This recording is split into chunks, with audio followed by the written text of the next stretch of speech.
Well, hello and welcome to another day on Cornwall Pocket Farm. It's really windy today and it's not raining, which is a miracle because it has rained and rained and rained over the last couple of weeks. We have had so much rain and the garden is so soggy. But I thought I should do another garden tour. I'll try and do it a bit quicker this time because last time I was trying to show everything sort of in detail and as a starting point. But this time I'll just whip round and show you what's happening. It's all looking very scruffy. The chickens are molting very badly, so they look in a terrible state. Everything's looking quite wet and drippy. So, and eaten by the birds as well, because my CD ruse didn't work basically. So they're just eating everything. But I'll talk while I'm going round, but it might be a bit difficult to hear, so I'll try and speak loudly. Anyway, I'll give you a tour around and show you where we're at.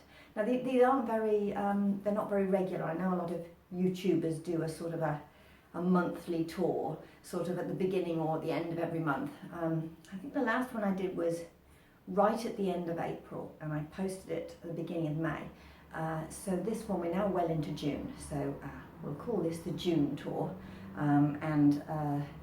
maybe I'll try and make it more regular in the future, but at the moment it's a bit haphazard. So anyway, I hope you enjoy. The indoor garden is looking very scruffy indeed at the moment. We have a few pansies that are looking reasonably pretty. There's some pansies in the bottom of there and some, that's Kumara in the corner, that pot there, that's Kumara that's dying off, so that's looking a bit shabby. I need to unearth that actually and empty all these buckets. The turmeric, as you can see, is dying off now, and so is the ginger. That's this pot here, that's dying off as well. Coffee plant's still going well and seems to be happy inside in the conservatory. There's a pepper up there, the capsicum is still trying to have a capsicum. I don't know if you can see that capsicum there, so I'm leaving that to it. The chives are just looking a bit scraggy.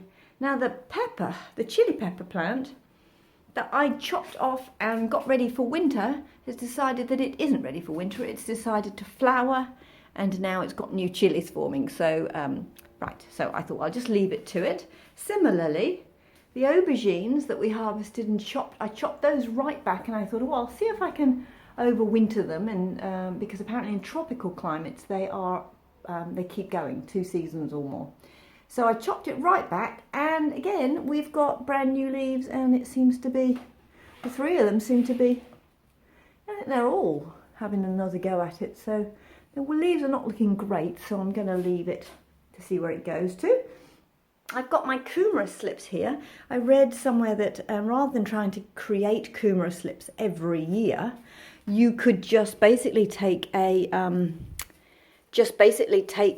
cuttings from the Kumara before you pulled them out and just put them in a pot over winter. So I thought, well, I'll try that might be easier. So that's an experiment right there. And then I don't know if you can see it down there in the corner, that is my Snail Vine, which, oh god, it's got little buds and things on it there. That's interesting. It sort of decided that it was okay, it was going to germinate at the wrong time of year. So I thought, well, it needs to stay in the conservatory now over winter because it would probably be a bit too cold for it outside. So I'm going to try and limp it through the winter in here. Well, it's not looking very happy. And then if it survives, I shall put it out. It's going to go out to climb up the chicken coop. I shall put it out in spring. Anyway, let's have a look in the garden itself. I have the strawberries in the pots are doing really well and actually flowering. Hello, Maggie. Did you want to join in, yeah? Okay. What are you doing?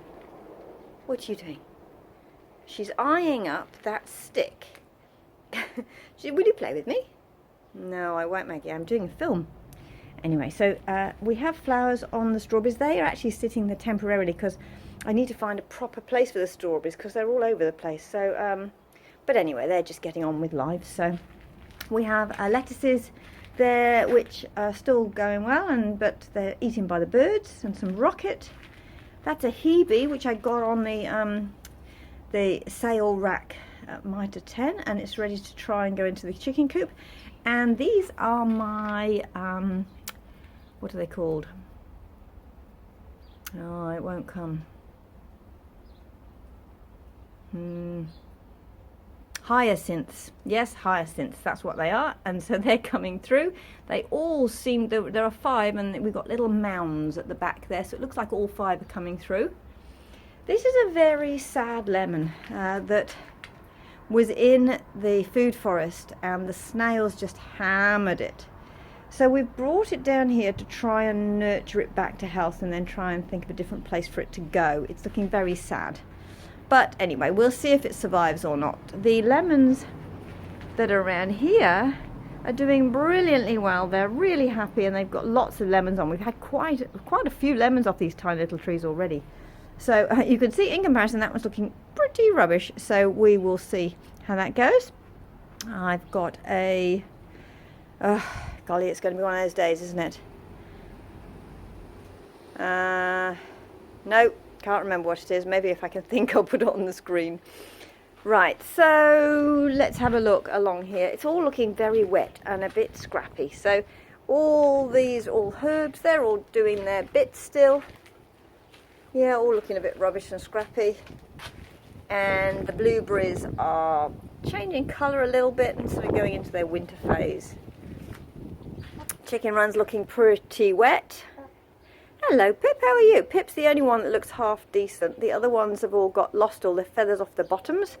And if you see Gretchen, here she is. She looks terrible. I mean, she looks so scruffy. I mean, what a mess. Hello Gretchen. Yes, what a mess. The natives in here seem to be surviving. Well, it's very wet and drippy. The almond tree is losing its leaves now. This apple just doesn't seem to lose its leaves till really, really late on. We're practically in spring before this loses its leaves. It's a Monty Surprise and a Peas Good Nonsuch double grafted, and they fruit really late and also seem to keep their leaves really late. So this is, a lot of wind here. These are the hollyhocks, which will be red and lovely if they can get above the chickens, because the chickens lean through this through this fence here and chew the tops off. So I actually need to put more of a finer mesh along that panel so that they've got a fighting chance. That lemon there does seem to be getting some headway and moving up now, so I'm pleased about that. Herbs are all looking very scrappy. It's all too wet for them. The Hardenbergias, not the Hardenbergias, the hellebores are starting to flower now, so that's really nice. They look beautiful when they're in full bloom, so that's good. And the Hardenbergia, you can actually see, I'll go the other side actually, because it's quite sunny from that direction. So the Hardenbergia is starting to put on its flower buds and everything, and it's all climbed up through the tree, which I didn't realise quite how much it had done that until the leaves fell off the fig. So this is the fig, as you can see, lost most of its leaves now, ready for winter. I'll give it a light winter prune and then it will be ready for next year. It's also gone all the way over the top of the shed and right over the other side, and I can see it coming out the other side as well, which is interesting. So that'll need a big prune when it's ready. The bulbs here are all coming through now. I have no clue what any of them are. And those seedlings, I don't know what they are. Love in a mist, maybe? Could be. Anyway, we'll have to wait and see about that. But yeah, that's all sort of coming along okay. Lots of weeds. With this rain, we've had so many weeds, and I've not been able growing, and I've just not been able to get into the garden. The Daphne now has got some serious buds on it, so I'm really excited about that flowering and what it's going to smell like. We've got some more hollyhocks here. This is the original plan for the hollyhocks. They're actually coming out under the fence, sort of onto the street. So the idea came from when we were in France and walking around these beautiful cities, and hollyhocks seem to be growing out of little tiny holes in the concrete and all over the place. So I sort of wanted to do that and get it to sort of poke out onto the street and just really jolly up the front a bit. Whether that's actually going to happen, I don't know, we'll see. The apples and pears on the espalier, they're all dropping their leaves. And yeah, oh, and the rose hips. These are just looking beautiful now. Right over the arch. They're still quite hard, so I'm still leaving them there, but all the leaves are dropping and we've just got these amazing orange rose hips next to the navy of the gate and everything, which is really beautiful. Anyway, so the grape up there is really dying off now, and I had a really good go at Madame Alfred Carrier. She was flailing around in the wind, so I basically went in and gave her a really good prune and tied her in, really for her own benefit, because the plant was getting quite damaged. As you can see, actually, I've just noticed on the top of the pergola, it's actually rubbed off some of the paint, so I might need to fix that up next time I've got the navy paint out. Yeah, so they were really flailing around and actually creating some damage there. So down in the veg beds, now I should tell you, big news, we have changed the names of all of these 4 garden beds basically. We had a numbering system that I came up with originally, then we changed the shape of the beds a little bit and nobody could ever remember the numbers, and it was really sort of how it worked in my head, and the husband thought it should start in the middle and I thought it should start at the end, and nobody could remember the numbers apart from me. So so we changed them. I took the think globally, act locally to heart, and we've now named these beds after countries. So this one here, which was originally bed 2, is now England. So the middle bed is London. This bed over here is Uttoxeter, and then this bed over here is Birmingham. So you know, it's a bit of a theme. Basically, the middle bed is the capital city of the country. The bed on Crystal Palace is a large secondary town and secondary city, and the one to the edge is generally a random city. So this is Germany, and this is originally was bed 1. Now this is Germany. So of course the old bed 1B is now Berlin, and then this bed over here is Munich, and this bed over here is Bremen. Yeah, so this, turning you round, originally bed 4 is now Italy. So of course we've got Rome in the middle, we've got Milan over by Crystal Palace, and that bed over there with the peas is Perugia. And yes, I know, you think I'm completely mad, and this could be the case. This bed here is France.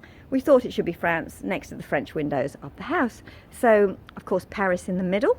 We have Montpellier over to the side, and then we have Lille over there. Okay, so I've named all the beds for you now, but I'll show you what's in each one. So in Montpellier, we've got the rainbow chard doing really well. I did plant garlic all along here, and not one single one has showed up. So those bulbs that I planted that had got a bit rotted and things, even the good ones can't have been great, or maybe they're just really slow. Anyway, in Paris we've got the dazzling blue kale coming up, and then all the new plantings that I put in are being eaten by the birds. The CDs do not work, so the birds completely ignore it. So we'll see what happens there. And then over in Lille we've got again all the random assortments of things that I put in, all being eaten to bits. But anyway, the loofahs are drying off, and as they go brown I'm taking them in to the conservatory to dry off properly. But you can see it's still looking tatty, but there's still quite a lot of growth on there. Of course, all of the asparagus now has been chopped down, as you saw before. And the summer sprouting broccoli has still not sprouted, and I don't know if I can get a good angle at this, but they are really quite large now, and I'm wobbling you around, really quite large, and yeah, I'm just waiting them to sprout really. The 9-star broccoli and the tuntuda, the perennial brassicas, are doing quite well. There's a little bit of chard around the back there as well, and some random onions, I think. And in London, because this is the UK, in London in the middle bed, we now have, those brassicas are doing quite well given that they have no sun whatsoever.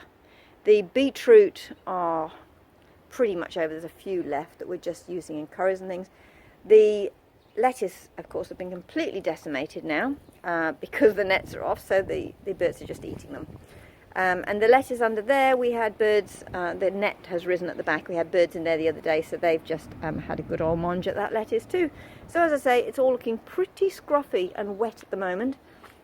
Those peas are, again, being eaten by things. You know, we're getting a few peas off, mange 2 off them. You can see here, we've got a few little mange 2 coming there, so we get a few things coming off them. These are new mange 2 that I put in there, the same variety, so you can see that, I don't think you can see, but that's pushing up now. So they have to survive the slugs to start with, and then when they get bigger they have to try and survive the birds and the bugs and insects and all the rest of it. So, but if they're being eaten, they're part of the ecosystem and they're doing good things for the soil, so that's great. Oh, Maggie's got a stick. Woo! You've got a stick, Maggie? I've got a stick. Yes. So, having her own little fun, her own little world. Carrots still there, and then I've got some Mizuna down here. It seems to have established quite well.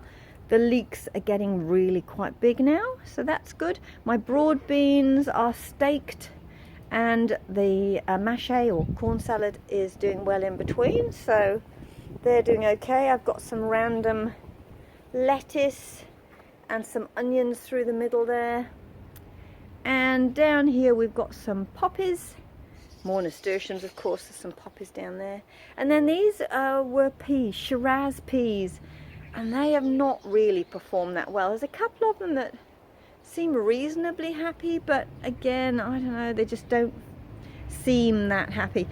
This, oh, I've got my shadow, sorry, but this particular piece, all along here, this is where the old path was, the old concrete path, all along here.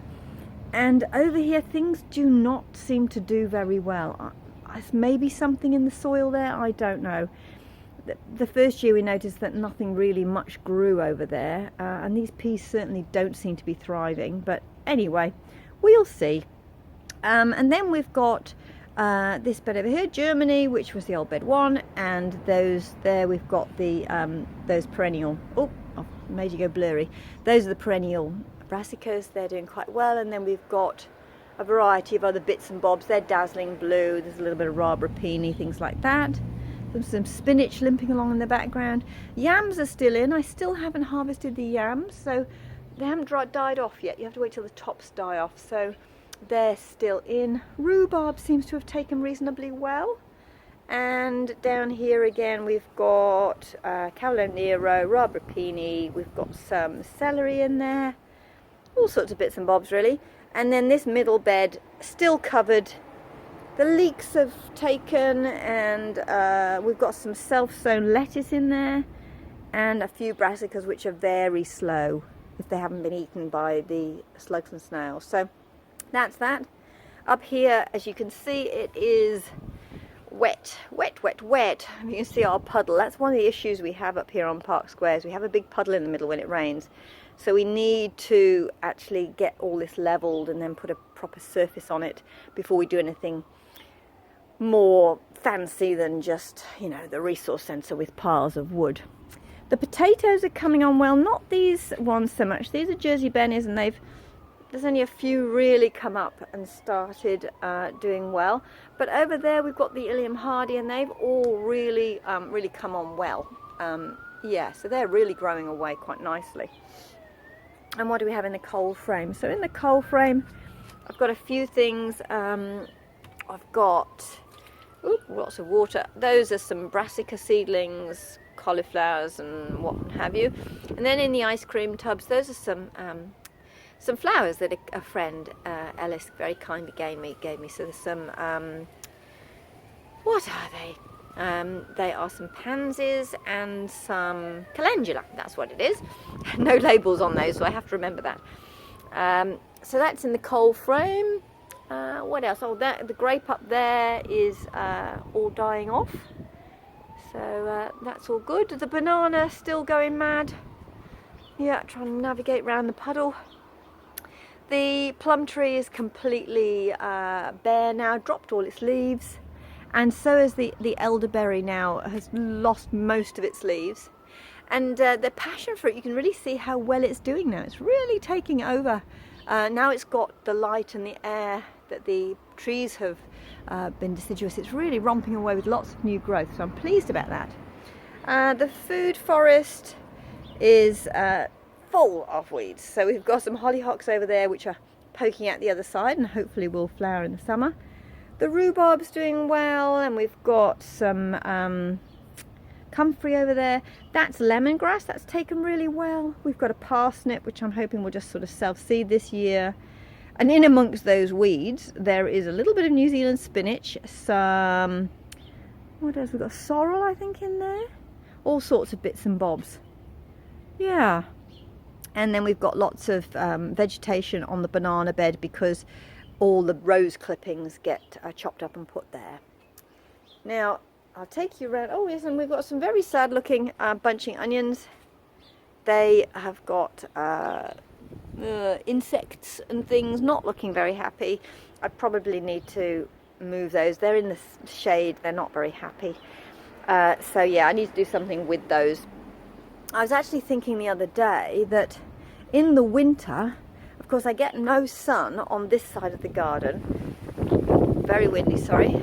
I do get sun on this side of the garden, but I thought a space I haven't used, which gets lots of sun in the winter, is against the house. So I'm seriously toying with getting some planters or making some planters or doing something so I can put some, you know, there's plenty of room down here. I could put some planters there, and in the winter they would get full sun and be really light.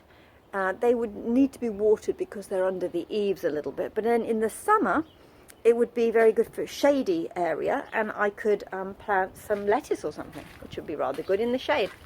So the strawberries over here, I've got strawberries there, I've got strawberries there, I've got strawberries here, I've got strawberries everywhere. They need a proper home. So this is all looking a bit wet and drippy, and the citrus are doing well, and you can see I've got some beautiful oranges on the orange tree, apart from the fact that I found that there was a guava moth in one of them yesterday, so I'm really fed up about that. It's possibly because there is a feijoa tree just over the way there, and they wouldn't manage that at all, so there's probably lots of feijoa all over the ground with guava moth. And apparently when they come out of the feijoa they then overwinter in citrus, and of course my citrus is right here. So that's what's happened. I'm going to pull them off and process them, basically take off the pith, the rind, and take the usable flesh, probably put them in the freezer so that I could use them for biscuits and marmalade, something like that. The what's this called? I'm going to struggle with this as well. This is a what is it? I'm going to put it on the screen again, aren't I? So yeah, it's got lots of beautiful flowers on it. It's done really well and it's spread out. I just need to tie those in some more actually, but really lovely. Pleased with the colour of that. So, oh, and look at that. This here is a geranium that's got all the way up there, so it's doing really well. Geraniums really are thriving here, so I'm very pleased about that. Even so, look, it's covered up to raise our little, we think of it as a thinking man's gnome. It's a little a little statue that we have in our garden. She's actually reading a book, but you can't see that, so I need to clear out the geraniums just a little bit and make more space. And the rosemary is surviving, probably not happy, probably not enough sun here, but anyway. And of course we have the jasmine, which wouldn't climb up the post, but now all it wants to do is climb up the post. So yeah, that's doing well. Still no movement on the Chilean guava. Maybe, oop, just gone through a cobweb. Yeah, so I don't know, there's a little new growth on the Chilean guava. It doesn't look like it's going to be a big grower, but we'll see. The ground cover is really doing a lot of growth with the water and everything, so that's nice with the rain. I put in some red, oh look, I'm in the shadow again. I put in some red clover over there, which does seem to have survived, which is nice. And I'm thinking of putting more in because apparently the bees absolutely love it. The camellia did have some really lovely flowers on it, but of course, a lot of rain, they've all gone a bit sad. But we do have a nice full pond now.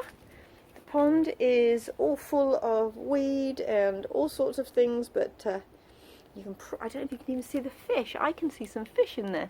There's a big leaf.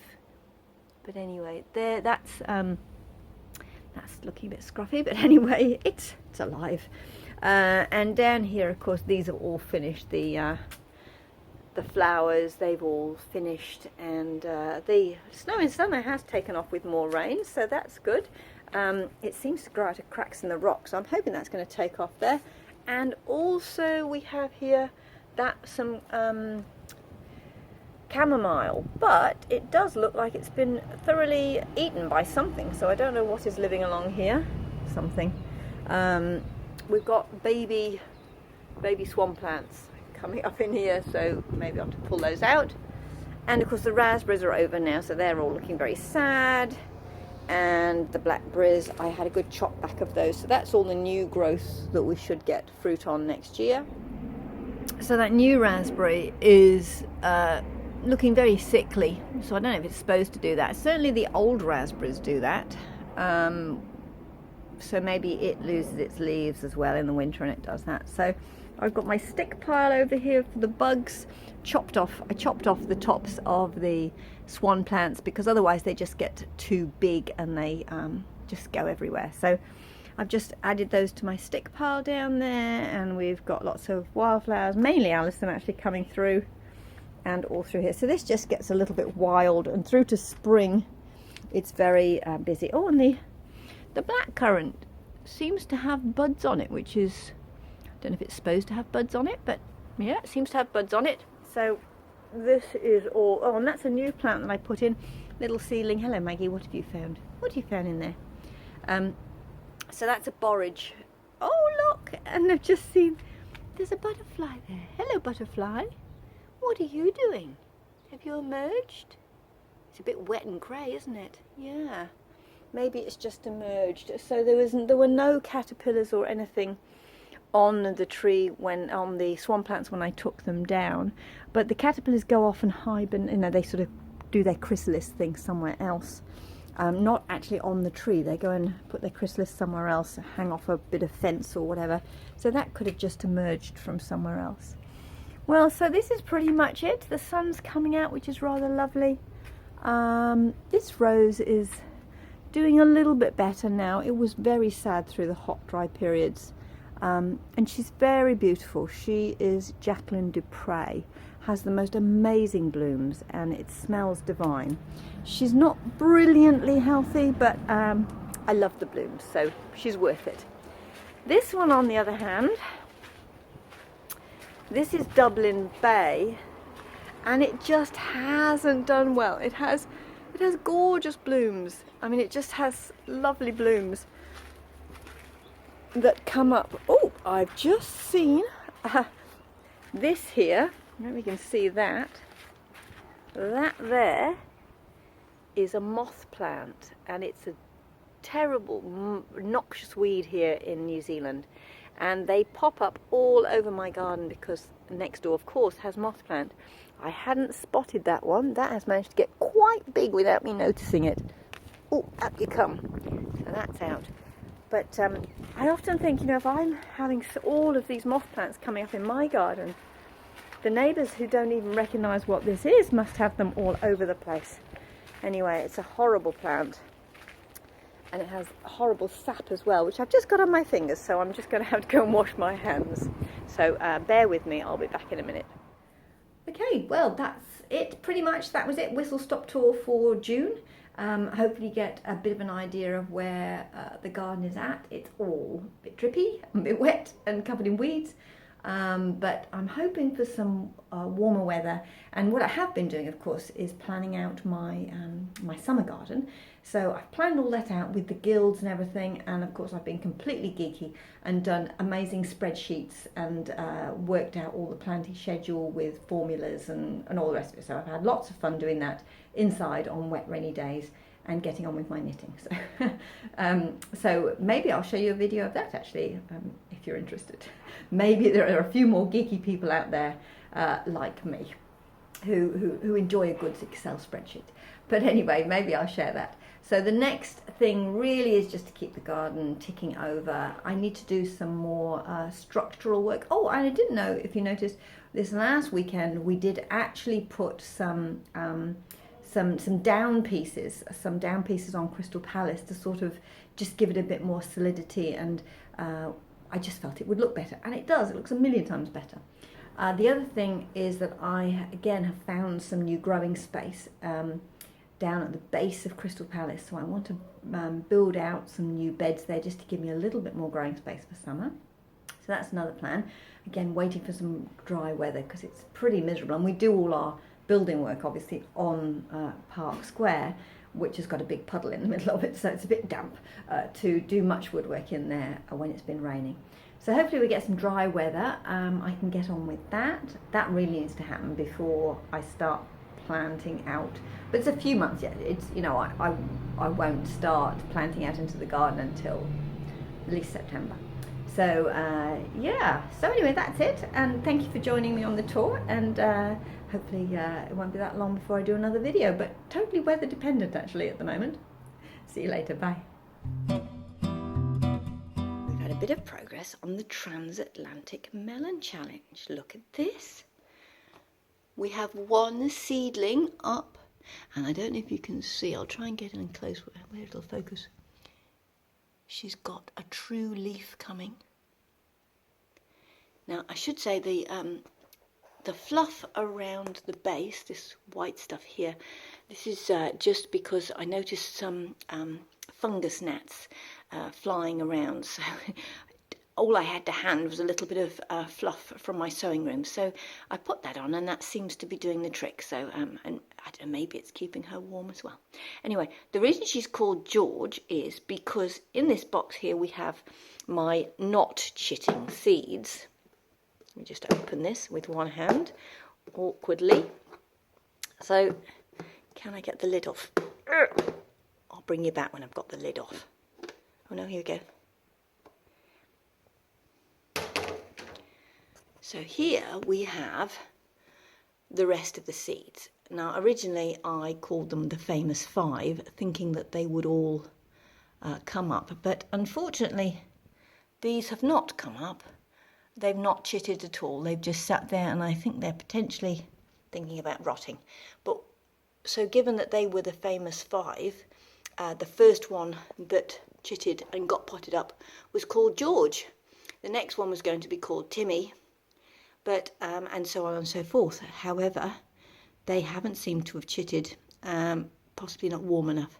So we've got just George, who may be Lonesome George now. But anyway, Lonesome George is doing really well, and George goes under this lamp at night and joins me when I'm knitting, and then in the day, if it's a nice sunny day, she goes out maybe sometimes onto that table out there if it's not windy, and then at other times she's gone to the cold frame when it's a bit blustery. So she's being well looked after, and she seems to be coming along, and I'm very excited about her true leaf. So anyway, I'll keep you updated.